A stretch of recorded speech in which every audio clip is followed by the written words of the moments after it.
Very good evening to you and welcome to Primetime News on MTV Sports, live from the Newsfirst studios in Colombo. I'm Nadim Majid. I'm Stephanie Lazarus. Let's start off with the headlines. Making headlines this evening, Minister Basil Rajapaksa says that devolving police power would amount to going against the Indo-Lanka Accord of 1987. Tamil Nadu Chief Minister Jayalalitha Jayaram charges that DMK Chief M. Karunanidhi is attempting to obtain political mileage through the Kattathivu island issue. Also, Australian Prime Minister announces that people arriving by boat to seek asylum will no longer be resettled in Australia.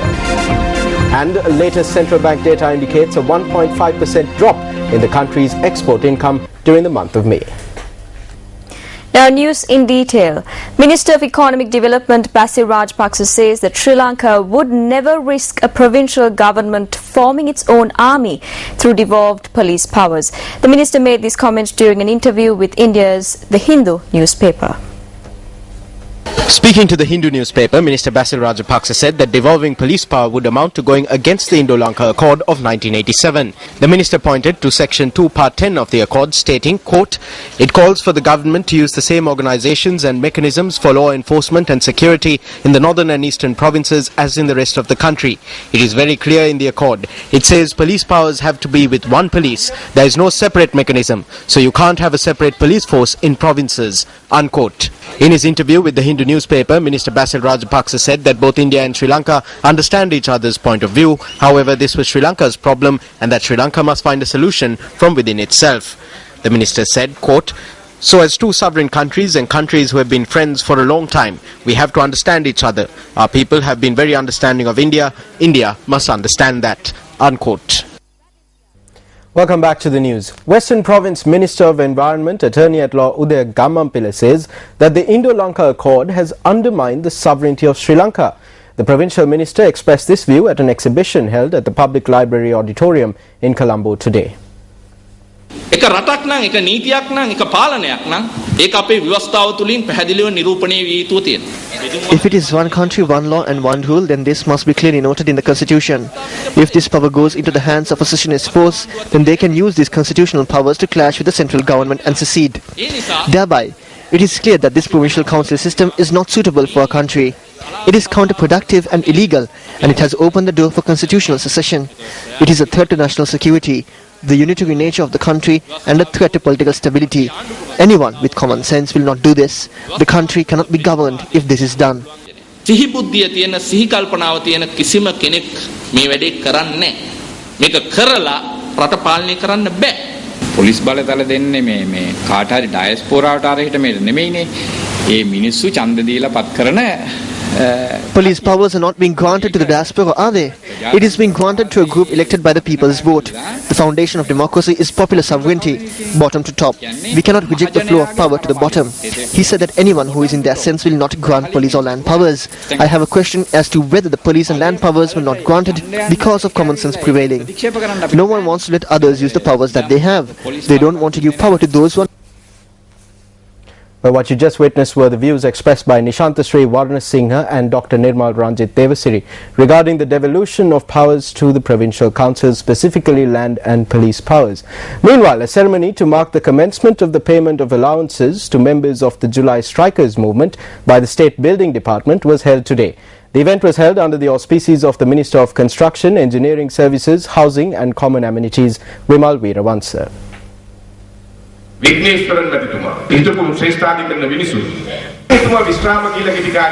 Former Supreme Court Justice Vigneshwaran has become the chief ministerial candidate of the Tamil National Alliance.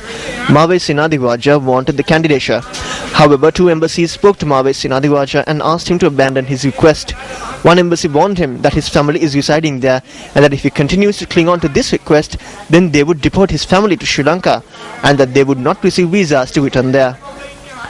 The heads of the other embassy called the leaders of the Tamil National Alliance separately and told them to accept Vigneshwaran's candidacy. How is it that Vigneshwaran, who was hearing cases in the courts, has become more important to these embassies than Mave Sinadiraja? Today, they have opened the struggle to gradually claim powers constitutionally through the loopholes of the 13th Amendment.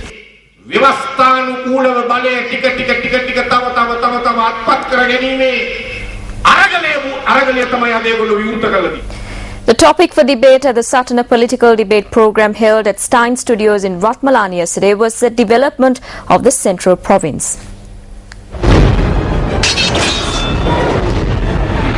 The provincial council system was established in our country on one hand to provide an opportunity for racists. That is why from the time they were introduced we have said that the provincial councils are a white elephant. This is being affirmed even more today than it was 25 years ago. Your party has said that police powers and land powers should be abolished. Now there is an election to be held in the north. What your leader said is not happening.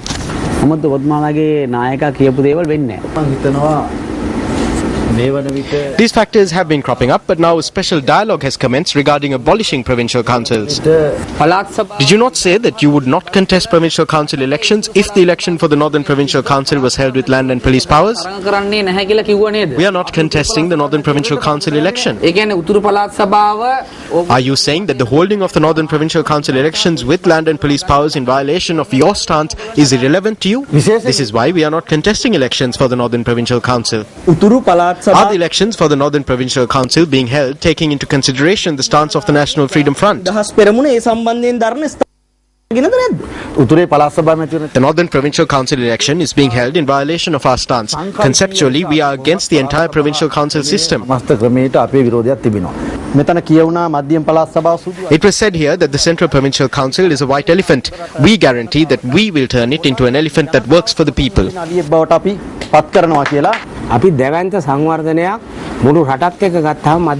We initiated major developments in the Central Province along with the rest of the country. Thereby, we have no challenge in this election and we will claim victory. That is because the people have faith in us, that we will pick up where we left off and give them development that they can see and feel. On to one of our headline-making stories. The Chief Minister of Tamil Nadu, Jayalalitha Jayaram, charges that the leader of the Dravida Munnetra Kalagam, or DMK, M. Karunanidhi, seems to have filed a petition in the Supreme Court to get the Indian central government to seek retrieval of the Kachativu islet from Sri Lanka with the intention of obtaining political mileage. Times of India reported that on Monday, the Apex Court in India issued a notice to the central government on a petition by DMK chief M. Karunanidhi seeking the reclaiming of the Kachativu island from Sri Lanka. However, Tamil Nadu Chief Minister Jayalalitha Jayaram had termed Karunanidhi's petition in the Supreme Court as a drama and political opportunism to hoodwink the people of Tamil Nadu. In a statement, Jayalalitha Jayaram accused Karunanidhi of having done little to prevent ceding the island through a pact in 1974 by the then Prime Minister Indira Gandhi. Jayalalitha said Karunanidhi should explain why, as the then Chief Minister of Tamil Nadu, he did not file a case, citing an earlier Apex Court judgment against the transfer of the island. Jayalalitha, who previously filed a case in the Supreme Court against the Kachativu island transfer, said that Karunanidhi feared that she would succeed in this case. Jayalalitha notes that in 2008, Karunanidhi remained silent, though the state was mentioned as a respondent in the case filed by her in the Apex Court against the island transfer. Now, according to Indian media reports, DMK leader M. Karunanidhi denied the allegations levelled by the Chief Minister of Tamil Nadu, Jayalalitha Jayaram.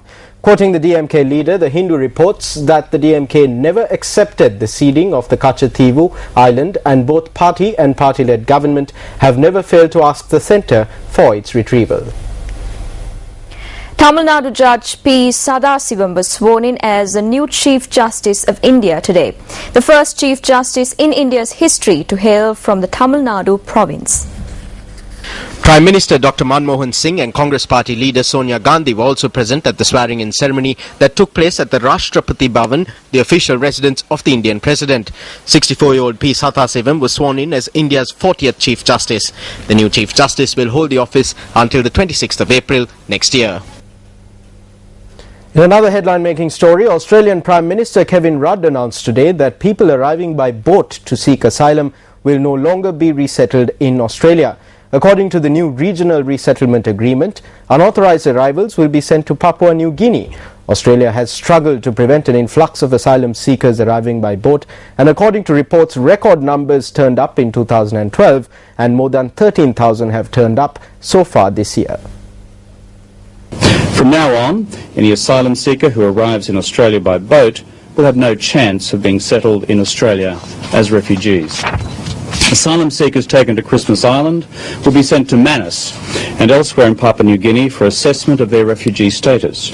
If they are found to be genuine refugees, they will be resettled in Papua New Guinea, an emerging economy with a strong future, a robust democracy, which is also a signatory to the United Nations Refugees Convention. If they are not to be genuine refugees, they may be repatriated to their country of origin or be sent to a safe third country other than Australia. In the period ahead, our governments intend to make sure that the message is delivered loud and clear to people smuggling networks around the world and those criminal elements within Australia who may be supporting them, that the hopes that they offer their customers for the future are nothing but false hopes. The Australian Prime Minister also provided reasons for the hardline decision taken to ensure border security. The RRA that Papua New Guinea and Australia are announcing today represents one part of a comprehensive response to the challenge of people smuggling. Some will say it's too hardline, others will say it's inadequate, and we should simply jettison the Refugees Convention. There will be criticism both from the left and from the right. What the government has sought to do is provide a robust, balanced response to a problem for all of us. We are prepared to do more. I want to be absolutely clear with the Australian people as to why we are doing this. Finally, it's for three reasons. The first is that our intelligence agencies indicate that the numbers of people seeking to come to Australia by boat will continue to increase in the future as the people smuggling industry becomes more professional and entrenched around the world. Other countries are finding it the same. Second, with each vessel that comes, there is a continued risk of drownings, and we've seen two this already. There is also a third reason. People smugglers try to when there is human tragedy around the world. The Foreign and Commonwealth Office of the United Kingdom, in its latest update on human rights and democracy, states that the human rights situation in Sri Lanka between April and June saw both positive and negative developments. In its latest update, the UK Foreign and Commonwealth Office welcomed the Sri Lankan Permanent Representative's announcement to the European Union Parliament that Sri Lanka will investigate the Channel 4 video footage.